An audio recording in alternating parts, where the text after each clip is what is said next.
Bonsoir la team, j'espère que vous allez bien.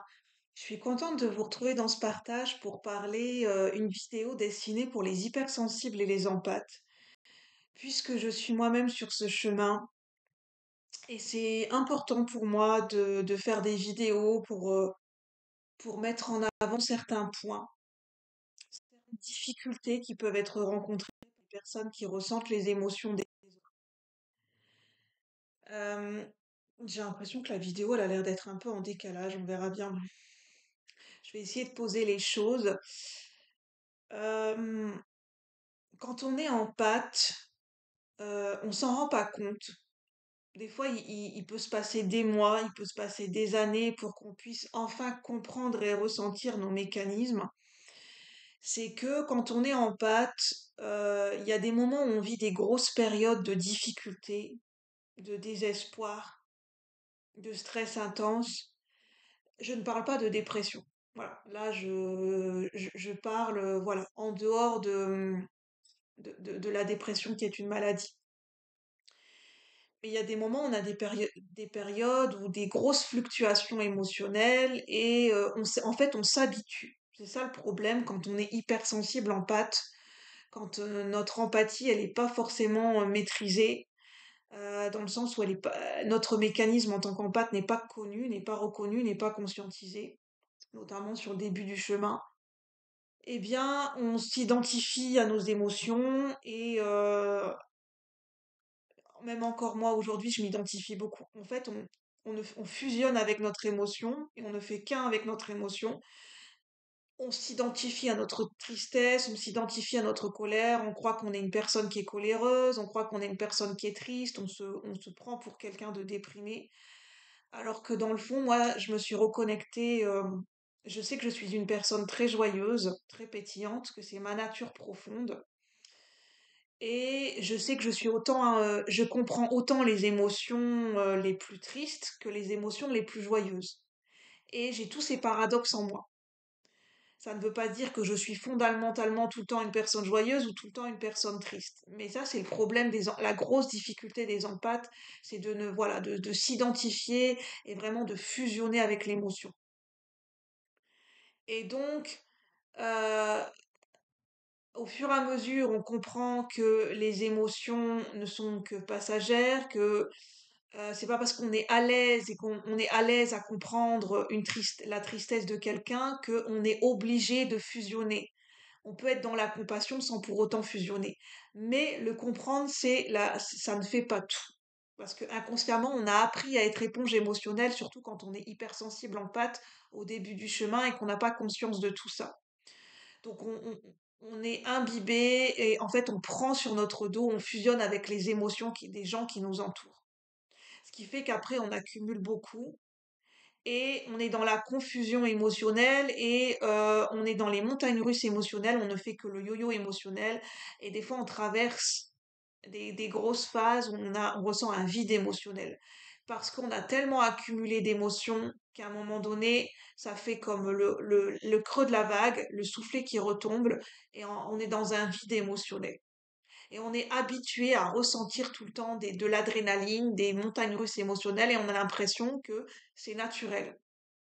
Que voilà, on se nourrit de ça, de ces montagnes russes émotionnelles, et on ne s'identifie que par ça.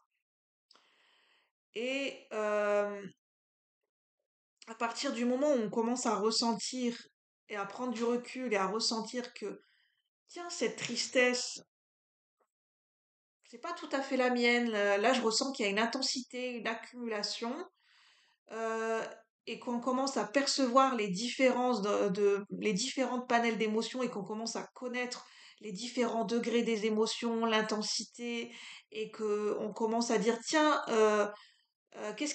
d'ouvrir les yeux et d'observer ce qui se passe autour de nous. Là, on commence à se désidentifier de certaines émotions.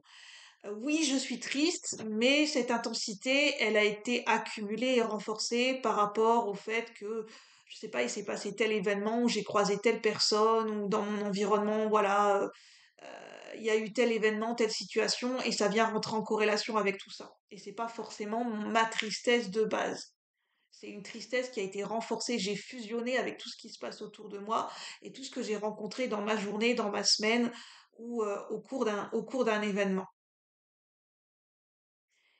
Et c'est là qu'on commence à rentrer dans la subtilité de notre côté empathe, c'est qu'on commence à faire les nuances et les distinctions des émotions, des degrés, de l'intensité, et on commence à prendre du recul de dire cette tristesse, elle n'est pas totalement la mienne. Et on commence même à percevoir des nuances de dire, tiens, j'ai rencontré tel schéma, enfin, il y a tel schéma dans mon arbre généalogique, et je me rends compte que la tristesse, c'est une émotion qui revient généralement beaucoup dans ma famille, ou telle émotion. Et que c'est une émotion qui c'est transformé comme un schéma répétitif où on est dans la zone de confort de fusionner avec la tristesse ou avec la colère. Par exemple, dans certains arbres généalogiques, l'émotion qui est là tout le temps, l'émotion zone de confort pour certaines personnes dans un arbre généalogique, c'est la colère. C'est des gens qui fonctionnent beaucoup par la colère, qui ont fusionné avec la colère. Dans d'autres arbres généalogiques, c'est la tristesse ou d'autres émotions ou de la nostalgie ou parce que c'est rattaché à une histoire de vie, un passé et tout ça c'est inconscient. Et quand on commence à comprendre tout ça, on se rend compte que ben, toutes ces émotions accumulées ne font pas forcément partie de nous, de notre histoire personnelle en tant qu'individu.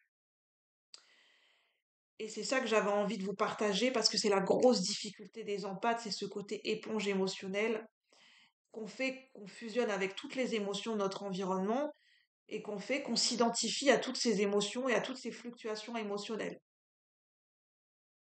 Ça en devient presque une entité à l'intérieur de nous-mêmes. Et en fait, c'est pas notre essence de base. En tant qu'empathe, en fait, ce qui se cache derrière, c'est qu'en fait, on a l'art de transmuter les émotions autour de nous.